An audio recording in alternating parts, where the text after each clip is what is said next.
பேரும் அல்லும்படி 6 முதல் 60% வரை ஆடி தள்ளுபடியுடன் சூப்பர் சரவணா ஸ்டோர்ஸ், சென்னை, மதுரை, கோவை.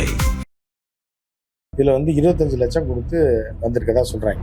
திமுக அதிமுக எப்படின்னா 5 லட்சம் வாங்கிட்டு தான் கொடுப்பாங்க, 25 லட்சம் வாங்க மாட்டாங்க.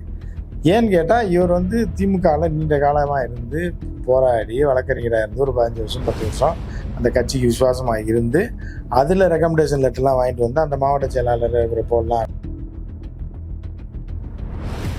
ஒரு அரசு வழக்கறிஞராக வரக்கூடியவர் 25 லட்சம் 30 லட்சம் கொடுக்குறாருன்னா அவர் எந்த வகையில் திருப்பி அந்த காசை எடுப்பார்? அந்தந்த எம்எல்ஏக்கள் ரெக்கமெண்டேஷனில் கட்சிக்காரவங்கள தான் போடுவாங்களே தவிர இது காசு வாங்கிட்டுலாம் போட மாட்டாங்க.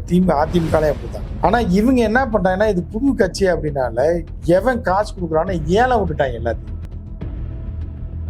இல்லை, மாவட்ட செயலாளராக இருப்பவர்கள் எல்லாம் அந்த கட்சியில் என்ன இலவுனே தெரியாது.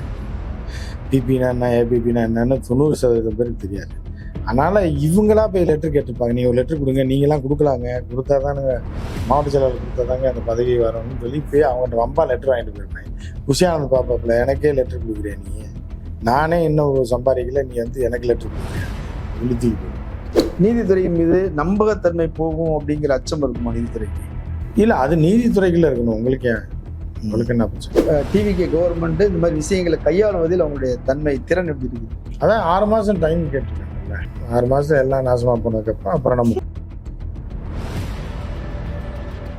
உண்மையிலேயே மக்களுக்காக செய்கிறோம் என்பதை நீங்கள் நம்பினால், வாய்ப்பு இருந்தால் இந்த ரேசர் பே கியூஆர் கோடுக்குள்ளே நீங்கள் அதை ஸ்கேன் பண்ணி எங்களுக்கு உங்களால் இயன்றதை விருப்பம் இருந்தால் ஆதரவு தெரிவிக்கலாம். அரண் செய்திகளுக்கு வணக்கம். நான் மதன் அறிவுலகன். இன்று நமது சிறப்பு விருந்தினர் உமாபதி தமிழன் அவர்கள். நிறைய விஷயங்கள் விவாதிக்க இருக்கிறோம், அவரை வரவேற்கலாம்.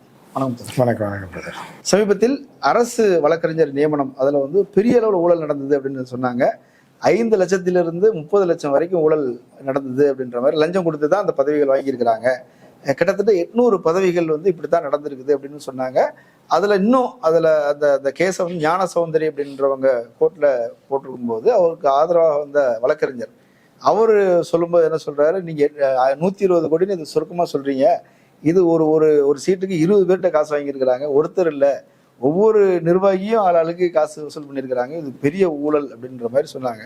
ஆனால் நீதிமன்றத்தில் இந்த விசாரணை போகும்போது வழக்கே முடிச்சு வச்சுட்டாங்க. நீங்கள் தேவையில்லாம முதலமைச்சர் பேரெல்லாம் அமைச்சர் பேரெல்லாம் அதில் சேர்த்துருக்கிறீங்க, இது அவசியம் இல்லை அப்படின்னு முடிச்சு வச்சுட்டாங்க, அது சாத்தியம் இல்லைன்ற மாதிரி சொல்லிட்டாங்க. எப்படி பார்க்குறீங்க? எப்படி உயர்நீதிமன்றம் இதை முடிச்சு வச்சதுன்னு தெரியல. இவங்க அப்பீலுக்கு போகலாம், அப்பீலுக்கு போயே ஆகணும். ஊழல் நடந்திருக்கு, அது மேலே அந்த துறையில் இருக்கிறவர்கள் விருப்பப்பட்டால் அவங்க அப்பீலுக்கு போயே ஆகணும். என்ன அப்படின்னு பார்த்தீங்கன்னா, முண்டை முழிக்க காசு வாங்கினது எல்லாருக்குமே தெரியுது. அதில் பங்கேற்கக்கூடிய ஒரு வழக்கறிஞர் அந்த கட்சியை சேர்ந்தவரே ஆதாரத்தோட காசு வாங்கினது யாரு, குஷியானந்த் தான் காசு கேட்டாருன்னு சொல்லி வழக்கு தொடர்றாங்க. அப்போ அந்த வழக்கு முடிச்சு வைக்கப்படுதுன்னா இது நம்ம என்னன்னு சொல்ல முடியும்? ஆடியோ ரெக்கார்ட் பண்ணதெல்லாம் வெளியே வந்தது, எல்லாமே வழக்கு முடிக்க வச்சுப்பட்டிருக்கு அப்படின்னா இது அப்பீலுக்கு போகணும். ஒருவேளை இது எல்லா இதுலேயும் நடக்கிறது தானே, எதை தூக்கிட்டு வந்துட்டீங்க அப்படின்னு நினச்சிருந்துருக்கலாம். சரியா? இது இப்போ இந்த தாவேக ஆட்சியில் மட்டும் கிடையாது. இதில் நடந்த விஷயம் என்ன அப்படின்னு பார்த்தீங்க அப்படின்னா, ஒரு அரசு வழக்கறிஞராக வரக்கூடியவர் 25 லட்சம் 30 லட்சம் கொடுக்குறாருன்னா அவர் எந்த வகையில் திருப்பி அந்த காசை எடுப்பார்? எப்படி எடுக்க முடியும்? அதை தான். அப்போ இது எல்லாமே உள்குத்து தான். அப்போ என்னன்னா, ஒரு குலகாரம் இருக்கான்னு வைங்க, வரான் அப்படின்னா அவன்கிட்ட ஒரு பேமெண்ட்டை போட்டுட்டு அவனுக்கு வீக்காக அவன்கிட்ட கேள்விகளை கேட்டு அவனை வழக்கை நீர்த்து போச்சு, அவனை வெளியே விட்டு அவன்கிட்ட ஒரு 10 லட்சம் 20 லட்சம் வாங்கிக்கலாம். இப்படி ஒரு 5 வழக்கு வந்துச்சுன்னா 1 கோடி ரூபாய் ஆச்சு. ஸோ இப்படி சம்பாதிப்பதற்கு தெரிஞ்சே காசு கொடுக்குறாங்கன்றது தெரியுது.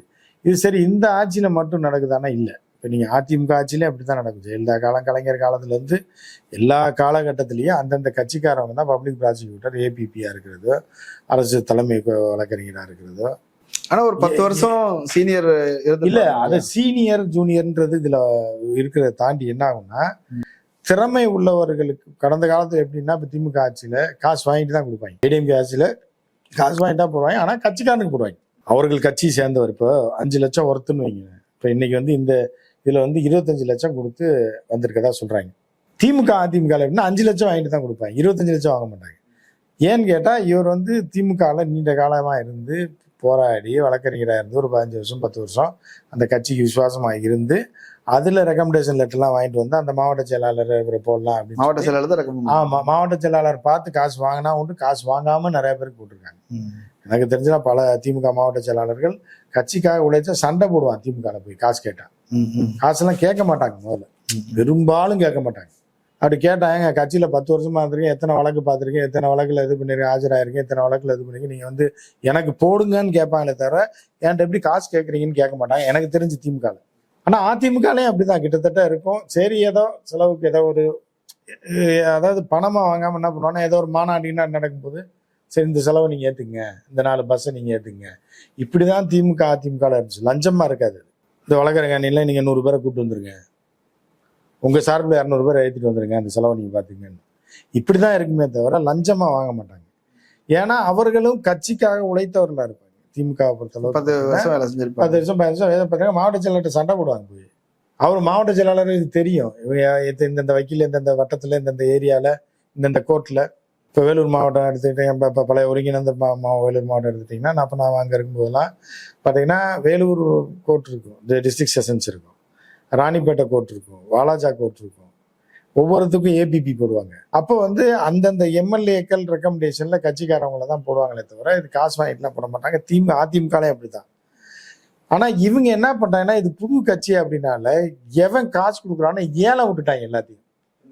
ஏபிபிக்கு இவ்வளவு, பிபிக்கு இவ்வளவு, டிஸ்ட்ரிக்ட் செஷன்ஸில் ஆஜராகக்கூடிய அரசு வழக்கறிஞர்களுக்கு இவ்வளவு, லோக்கல் கோர்ட்டில் ஆஜராகன்னு சொல்லிட்டு மானாங்கனியாக வளைச்சு அடிச்சிருக்காங்கன்னா, அப்போ இவர்கள் எவ்வளோ ஊழல் பண்ணுவாங்கன்னு பாருங்கள். காசு கொடுத்து வரக்கூடியவர்கள் எவ்வளோ குற்றவாளிகளை தப்ப விடுவாங்கன்றதை பாருங்கள். இது நிறைய புதியவர்கள் வேற. அதான் புதியவர்கள், அவர்களுக்கு ஒன்றுமே தெரியாது, காசு மட்டும் கொடுத்தா போதும். ஒரு கொஞ்சம் ஒரு 10 வருஷம் ப்ராக்டிஸ் பண்ண ஒரு பிரபலமான ஒரு வழக்கறிஞர் 10 லட்ச ரூபா தரேன்னா இன்னொரு 25 லட்ச ரூபா கொடுத்தானா போட்டாங்க. அப்படிதான் நடந்திருக்கு. இது எப்படி நீதிமன்றம் விட்டதுன்னு தெரியல. இது அப்பீலுக்கு போகும் கட்டாயம். நீதிமன்றத்தை இவருடைய தீர்ப்பை எதிர்த்து போகணும். ஆனால் போவாங்களான்னு தெரியல. இதுல இன்னொரு லட்டு மாதிரி ஒரு வேலை பண்ணியிருக்காங்க. வழக்கு போட்ட இப்போ லேடியை வந்து கட்சியை விட்டே நீக்கிருக்காங்க. ஆமா, துரோகம்ல, கட்சிக்கு செய்யக்கூடிய துரோகம்ல, கட்சியின் கொள்கைக்கு எதிராக. ஆமா, கட்சி ஒரு கொள்கையா இருக்கு, இது பண்ணது, கட்சி நடத்தணும், ஆபீஸ் நடத்தணும், இவ்வளவு கூட்டங்கள் நடத்தி எவ்வளவு செலவு பண்ணியிருக்காங்க, எலெக்ஷனுக்கு முன்னாடி மாநாடுகள் நடத்திருக்காங்க. இதெல்லாம் எப்படி காசு வரும்? புஷியானந்த் வாங்கி அவர் வீட்டுக்கு எடுத்துட்டு போறாரு, அவர் கொஞ்சம் எடுத்துட்டு போவாரு, மீதியெல்லாம் கட்சிக்கு தானே செலவு பண்றாரு. அப்ப கட்சி கட்டுப்பாடு அப்படின்னா நீக்க தானே செய்வாங்க அப்படின்ற வகையில அந்த பெண்ணை நீக்கியிருக்காங்க. இல்ல, இப்ப கட்சியின் ஒழுக்கம் கட்டுப்பாடு இந்த மாதிரி சொல்லும் போது ஊழலுக்கு எதிராகத்தான் நாங்க ஆட்சிக்கே வந்திருக்கிறோம், ஆட்சியை நடத்துறோம்னு ஒரு டிக்ளேர் பண்ணிட்டு, இன்னொரு பக்கம் ஊழலுக்கு எதிராக போராடக்கூடிய தன் சொந்த கட்சிக்காரங்கள் பக்கம் நிக்காம அவங்களுக்கு எதிராக போறாங்க அப்படின்னு ஒரு விமர்சனம் வருது. இல்ல, ஊழல்ல வந்து நீங்க பார்க்கும்போது இப்ப குரங்கு அப்ப கதை தான். எந்த பக்கம் தூக்கிட்டு இருக்கோ அந்த பக்கம் கொஞ்சம் அப்பத்தை எடுத்தா குறைஞ்ச பக்கம் தான் எடுத்து திங்க முடியும், கூடின பக்கத்தை திங்க முடியுமே தவிர குறைஞ்ச பக்கத்தை திங்க முடியாது. அதனால ஊழல் இதுக்கெல்லாம் எதிராக இன்னும் தராசு வைக்கும்போது ஒரு பக்கம் புஷியானது வெயிட்டா தெரியும் போது அதுல கொஞ்சம் எடுத்து சாப்பிட்றதா, அது பாவம், சரி இவர் போட்டோம், இது வீக்கா இருக்கு அப்படின்ட்டு அது பேலன்ஸ் பண்ணி தான். அந்த சட்டம் வந்து இது தராசு நடுநிலையில நிக்கணும்ல, அதனால பேலன்ஸா தான் நடவடிக்கை எடுப்பாங்க. அவரும் பாதிச்சிடக்கூடாது, இந்த பொண்ணும் பாதிச்சிடக்கூடாது, கொள்கைகளும் பாதிக்கக்கூடாது, சரி லட்சியங்களும் இருக்கு. அதே மாதிரி நீங்க வந்து சுத்தம் கட்சியோட தன்மையை மாறிடக்கூடாது, கெட்ட பேர் ஏற்பட்டுறக்கூடாது, இப்படி எல்லாத்தையும் பார்த்து தான் நடவடிக்கை எடுப்பாங்க. இதுல 2 அமைச்சர்களுக்கு இடையிலே ஒரு முரண்பாடு இருக்குது. ஒண்ணு சட்ட அமைச்சராக இருக்கக்கூடிய நிர்மல்குமார், அவருக்கு எனக்கு தான் அத்தாரிட்டி அப்படின்னு அவர் நியமிக்கிறாரு. புஷியானந்த் ரெக்கமெண்ட் பண்ண நிறைய பேரை ரிஜெக்ட் பண்ணிட்டாங்க அப்படின்ற மாதிரி சொல்றாங்க. இதுல மாவட்ட செயலாளர்கள் நிறைய பேர் காசு வாங்கியிருக்கிறாங்க, அவங்க ரெக்கமெண்டேஷனே வந்து எடுத்துக்கல. இப்படியான கட்சிக்குள்ளே நிறைய குழப்பங்கள் போயிட்டு இருக்கு, வழக்கறிஞர் அணிக்குள்ளே பெரிய குழப்பங்கள் போயிட்டு இருக்கு. இல்ல, மாவட்ட செயலாளராக இருப்பவர்கள் எல்லாம் அந்த கட்சியில என்ன இலவுனே தெரியாது. பிபினா என்ன, ஏபிபினா என்னன்னு 90% பேருக்கு தெரியாது. அதனால இவங்களா போய் லெட்டர் கேட்டிருப்பாங்க, நீங்க ஒரு லெட்டர் கொடுங்க, நீங்களாம் கொடுக்கலாங்க, கொடுத்தாதானுங்க மாவட்ட செயலாளர் கொடுத்தாதாங்க அந்த பதவி வரணும்னு சொல்லி போய் அவங்கள்ட்ட வம்பா லெட்டர் வாங்கிட்டு போயிருப்பேன். புஷியானந்த் பாப்பாப்புல எனக்கே லெட்டர் கொடுக்குறியா, நீ நானே இன்னும் சம்பாதிக்கல, நீ வந்து எனக்கு லெட்டர் கொடுக்குறியா சொல்லி தூக்கி போட்டுருப்பாங்க. அவர் நிர்மல்குமார் ஏன் டிபார்ட்மெண்ட்ல நீ லெட்டர் கொடுக்குறேன்னு அவரும் தூக்கி போட்டுருப்பாங்க. இது அவங்களுக்குள்ள குழப்பமாயி சரி விடுங்கன்னு கோர்ட் வரைக்கும் போய் எதுக்கு எதையாவது ஒன்று பண்ணி விடுங்க. நீதிமன்றம் பார்த்துருக்கோம், ஏபிபி பிபி இல்லாமல் பல வழக்குகள் தேங்கி நாசமாக போய் கிடக்கு.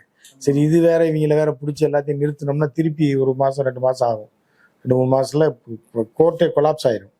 ஸோ அதன் அடிப்படையில் கூட நீதிமன்றம் வந்து சரி போய் தொலைங்கன்னு விட்டுருக்கலாம். என்ன நடந்துச்சுன்னு தெரியல. ஆமா, இல்லை இப்பவே கிட்டத்தட்ட நிறைய இடங்கள்ல வந்து வழக்கறிஞர் இல்லாம நிறைய வழக்குகள் வந்து, அதனாலதான் இப்ப இதையும் நிறுத்தினோம்னா திருப்பி கோர்ட்டோட ப்ரொசீடிங்ஸ் ஃபுல்லாகவே கொலாப்ஸ் ஆகும், லோயர் கோர்ட்லேருந்து எல்லா இடத்துலையும். அப்போ நீதிமன்றம் பார்க்கும், சரி இப்போதைக்கு இது தொலைய சனியம் போட்டு விட்டுட்டு சரி அடுத்து பார்க்கலாம் அப்படின்ற மாதிரி கூட விட்டுருக்கலாம். நீதித்துறையின் மீது நம்பகத்தன்மை போகும் அப்படிங்கிற அச்சம் இருக்குமா நீதித்துறைக்கு? இல்லை, அது நீதித்துறைக்குள்ள இருக்கணும். உங்களுக்கு என்ன பிரச்சனை? இல்லை, இப்போ நீதிபதி மொத்தமா முதலமைச்சர் பேரை சேர்த்துட்டீங்க, அமைச்சர் பேரை சேர்த்துட்டீங்கன்னு சொல்லி ஒரு வழக்கை கேன்சல் பண்றாங்க. ஆமா, அவங்க இது பண்ணுவாங்கல்ல, முதலமைச்சரே போய் சேர்த்தீங்க அப்படின்னா அப்புறம் நீதிமன்றம் பார்க்கத்தானே செய்யும். அமைச்சரை போய் சேர்த்துட்டீங்கன்னா அமைச்சர்லாம் சேர்க்கலாமா நீங்க ஊழல்ல? ஏதாவது அமைச்சர் இந்தியாவில் ஊழல் பண்ணிருக்காங்களா, இல்ல தமிழ்நாட்டில் ஊழல் பண்ணிருக்காங்களா, யார் மீதாவது வழக்கு இருக்கா? எப்படி நீங்க அமைச்சர் முதலமைச்சர்லாம் சேர்க்கலாம்? இந்த நாட்டுல ஊழல் பண்ணி ஜெயிலுக்கு போன முதலமைச்சர் ஜெயலலிதா. அந்த சாதனையை படைத்தது தமிழ்நாடு. அப்படி இருக்கும்போது முதலமைச்சருக்கு பேரை கேட்டு போகுது, அமைச்சரை கேட்டு போகுதுன்னு சொல்லி ஒரு நீதிமன்றம் சொல்லுது. அப்படிங்கும்போது அது என்னன்றது தெரியல. இல்லையான்னு அது அவங்களதான் கேட்கும், எந்த பேசிஸ்ல சொன்னாங்க நீதி அரசர்கள் அப்படின்றது. மேல்முறையீடு அப்படின்னு சொன்னா உச்ச நீதிமன்றம் போகணும். சாமானியர், அவங்க ரொம்ப ஏழை குடும்பத்தை சேர்ந்தவங்கன்னு சொன்னாங்க. இவருக்கு வாதாடின வழக்கறிஞர் அவர் ரமேஷ் மணிகண்டன் சொல்லும்போது அவங்களுக்குரிய 2500 பணங்கிறது மட்டும்தான் நான் வாங்கினேன், ஃபீஸ் கூட நான் வாங்கல, கேஸுக்குரிய செலவு அவ்வளவு கஷ்டப்பட்டவங்க அவங்க. ஏன் ஒரு இன்லான் லெட்டர்ல எழுதி போட்டா கூட உச்ச நீதிமன்ற வழக்கு எடுத்துக்கிறோம். அது யாராவது இறங்கி அவங்களுக்காக ஹெல்ப் பண்ணணும், வேற கட்சிக்காரவங்க ஹெல்ப் பண்ணணும். இந்த மாதிரி இவ்வளவு பெரிய ஊழல் நடந்திருக்குன்றக்கு அப்பீலுக்கு ஹெல்ப் பண்ணணும். ஹெல்ப் பண்ணாங்கன்னா அது அப்பீலுக்கு போச்சுன்னா நிச்சயமா அது கேள்வி கேட்கப்படும். நீதித்துறையில இவ்வளவு புறையோடி போன ஊழல் இருக்கு அப்படின்றது ஆதாரத்தோட இருந்தும் அந்த வழக்கு முடித்து வைக்கப்பட்டிருக்கும். நம்ம ஜனநாயக ரீதியில் அதுக்கான ரைட்ஸ் இருக்கு, அப்பீல் போறதுக்கு ரைட்ஸ் இருக்கு. அது நீதிமன்றத்துக்கே தெரியும். ஸோ அடுத்த கட்டத்துக்கு போனாங்கன்னா அதுக்கான தீர்வு கிடைக்க வாய்ப்பு இருக்கு. இதுக்கு எதிராக திமுகவோ அதிமுகவோ ஒரு காத்திரமான நடவடிக்கையில இறங்கலையோ? இல்லை, இது இறங்கினா அரசியல் ஆயிரும் அப்படின்றதுனால அவங்க நம்ம போய் இறங்கி வேணே பண்ற மாதிரி இருக்குமோன்னு நினைச்சாங்களா என்னன்னு தெரியல. திமுகவாவது கொஞ்சம் கொஞ்சம் பேசினாங்க, அதிமுக அதுவும் பேசல. அதிமுக நிலைமையே ரொம்ப மோசமா இருக்கு. பாதி பேர் அந்த பக்கம் இந்த பக்கம் போயிட்டு இருக்கும்போது, அவங்க பிரச்சனையே இருக்கும்போது, அவங்க ஏதோ ஒரு வழக்கறிஞர் விவகாரத்துல போய் அதுவும் நீதிமன்றத்துக்கு எதிராக வழக்கு அப்பீல் போறது அப்படின்றது அவங்க அந்த மாதிரி பழக்கம்லாம் தமிழ்நாட்டில் இது வரைக்கும் இல்லை.